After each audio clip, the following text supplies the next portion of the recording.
This video shows how to buy shares of GE Vernova LLC, a power and energy technology company listed on NASDAQ under the ticker GEV. This guide is educational only and is not financial advice. To buy shares, you need a broker account. We will use eToro as an example to show the steps. After registering, you must verify your account with an ID and add funds before placing trades. Use the platform search bar and enter the ticker GEV to find GE Vernova. Make sure you select the listing that is on the NASDAQ exchange to locate the correct stock. On the stock page, check the company overview and the price chart for recent movement. Confirm the page shows GE Vernova LLC on NASDAQ with ticker GEV before continuing.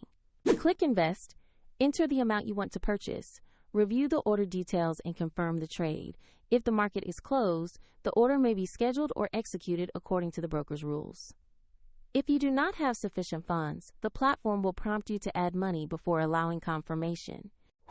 Your new position will appear in your portfolio once the order executes. A link to eToro is provided in the description if you want to follow the same steps.